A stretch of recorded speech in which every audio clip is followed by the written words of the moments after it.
In this video, we're going to take what we've learned about signals and use it to introduce the concept of controls, which is another course you'll take in the electrical engineering sequence. What you're looking at here is a first order low-pass filter, and as we've learned, the transfer function of this filter is h of s is 1 over sRC plus 1.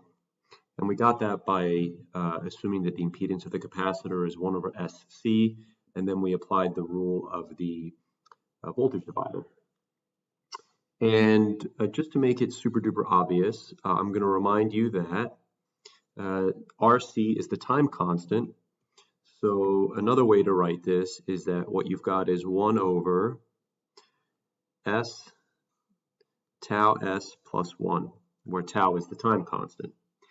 And of course, what we expect is if we were to apply a step input, so let's say we have a step input to our system that looks like this, we would expect it to take about 5 time constants for the circuit to reach its final value.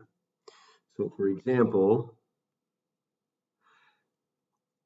suppose, let's make it real easy. Let's say the time constant is 1 second. That means the transfer function we have is 1 over s plus 1. Then that means we would expect it to take about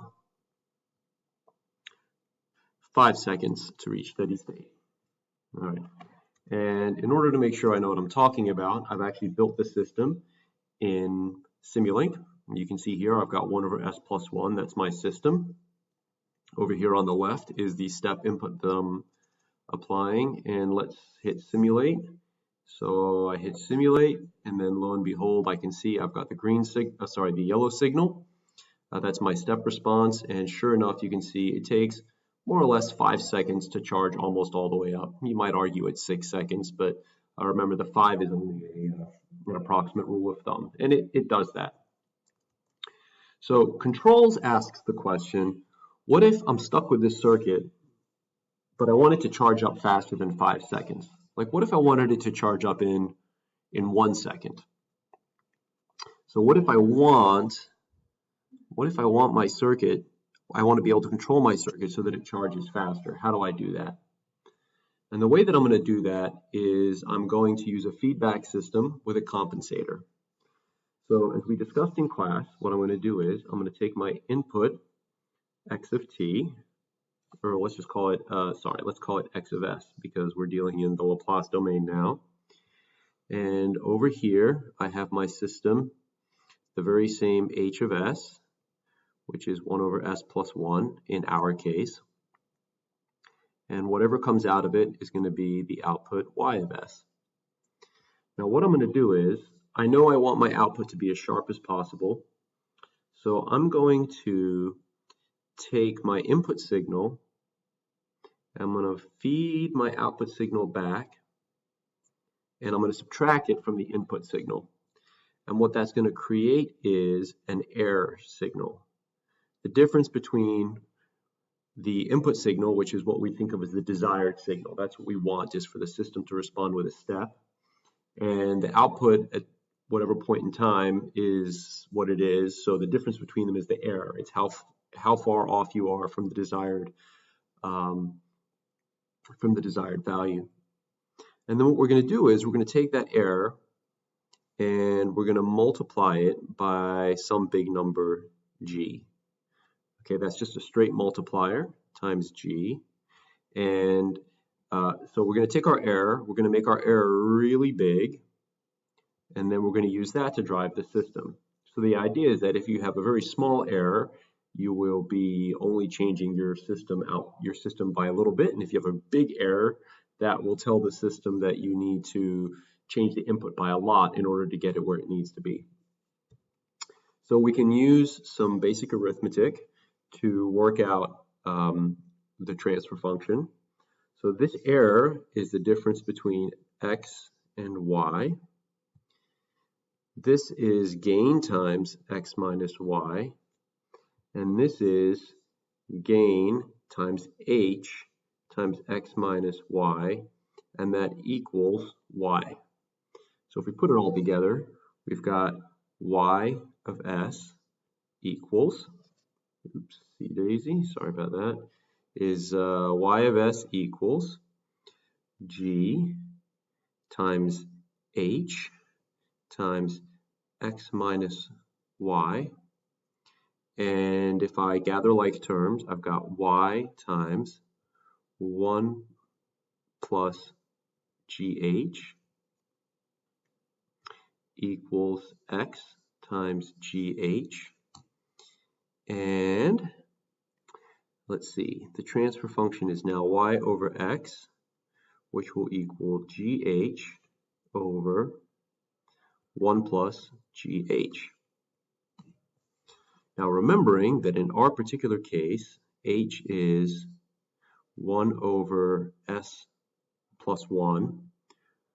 Let's go ahead and substitute that in for h, and then we'll have a little bit more math on our hands. I'm going to move my math over here. So y over x equals g times s, g over s plus 1 over 1 plus g over s plus 1. And now I'm going to multiply through by s plus 1 over s plus 1. And that gives me g over s plus 1 plus g. And then I'm going to do a final trick, which is I'm going to pretend, I'm going to put a little parentheses around here, and then I'm going to divide numerator and denominator by the same expression, 1 over g plus 1. And that leaves me with g over g plus 1 all over 1 over g plus 1 s plus 1. And we're done. So first what we're going to do is we're going to analyze this with pen and paper, and then we'll run it in Simulink and see whether or not the results are actually what we expected. So the first thing to do is to compare what we had in the beginning. So what we had in the beginning was a time constant of 1 second. And the way we know that is we look at the coefficients of the s. The coefficient of the s value tells us our time constant. Well, what's happened to my time constant now? Before, my time constant was 1 second. Now, my time constant is 1 over g plus 1, where g is some positive gain. So let's say for the sake of argument that, I don't know, g equals 4. Okay, so if g equals 4, that means now my time constant is no longer 1 second, it's now 1 over 4 plus 5, 1 over 4 plus, got ahead of myself, 4 plus 1, which is 1/5, which is 0.2 seconds. So now my time constant is 5 times faster. All right, so in theory now, when I apply a step input, instead of taking about 5 1-second time constants to charge, it'll take 5.2 second time constants to charge. And that's what that red signal is. This red signal is, I suppose I should draw that arrow in red. This is a shorter time constant. Even though the underlying circuit hasn't changed, right? We're still dealing with 1 over s plus 1. All we're doing is changing the way that we control it. Okay, so it's going to go 5 times faster. Now, unfortunately, we're going to pay a small price for this. And the price we're going to pay, we can determine that by looking at the numerator. So if you look at the numerator, well, actually, let's think about what happens at DC, at omega equals 0. So if you put in a step input, we know eventually, after the transient response dies away, you're going to be left with a steady state response. And in this case, if omega is 0, that means that you're going to be left with G over G plus 1 over, now the S term is J omega, that'll contribute 0 at 0 input, plus 1. And in our case, that gives us, we said G was 4, so it will be 4/5. So the price we're going to pay is that it's going to amplify, it's going to go much faster, it's going to reduce our time constant, but instead of charging all the way to 1 volt, now it's going to charge all the way to 4/5 of a volt, or 0.8 volts. Okay, so let's try that out and see what happens. I'm going to go back to Simulink, and I'm going to build another copy of my system. So here's my same transfer function. This is the system I'm trying to control. And I'm going to provide the feedback system. So we are going to apply a gain, and we need, so the gain goes here, and we need a, so let's, oops, how do we link those up? All right, we want the gain of 4, and we're going to connect the output of my system to the scope so we can see what happens. All right, and now we need to do the feedback loop. So let's see if I can find the subtraction block. Where is it? It was here before. We want to do math operations, add. Let's bring that in here. And I want to add, it's going to be plus and minus because I want to subtract the feedback signal. Okay, so I'm going to take my input signal, and I'm going to subtract from that the output signal. Oops, why is that not doing that? Sorry. There we go. So I'm going to take my output, subtract it from the input. That creates the error signal. The error signal gets multiplied by some gain. That gain goes into my same circuit. So now I'm going to be able to see two versions of my system. I'm going to be able to see the first one, which is the uncompensated version, and then the second version, which is the compensated version. So we hit simulate. And sure enough, it behaves exactly the way that we expected. You can see now that I was able to get my system charged up 5 times faster. Right now, the time constant takes about a second. You know, I just noticed that my step input is not starting at t equals 0, it's starting at t equals 1. Yeah, let's see. Oh yeah, let's make the step time 0.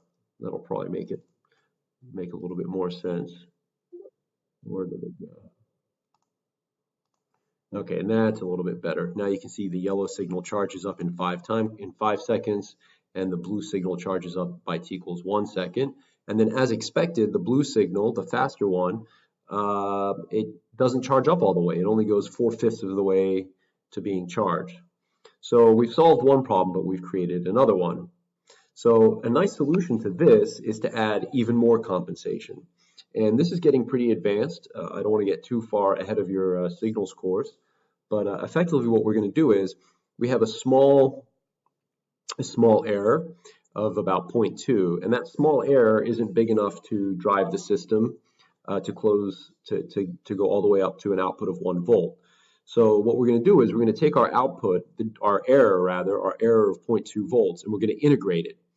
And the nice thing about integrals is that even if you have a small error, that if you integrate a constant for long enough, that constant integrates, it turns into a bigger and bigger number the longer that you wait, because we know that the integral of a constant c is ct. So if c gets bigger, the integral gets bigger. So, and that's good. What we want to do is we want to make the error bigger, because then the system will be forced to act on it. So I'm going to take a copy of my error, and I'm going to integrate it. And I'm going to take that integrated error, and I'm going to multiply it by some, I don't know, big number. Let's try 10. and then we will take that and we will add that. I need a little bit more space here. Let me see if I can stretch things out. No, I just made things worse. Let's try it like this. Nope, still making things worse. All right, let's just not worry about it now.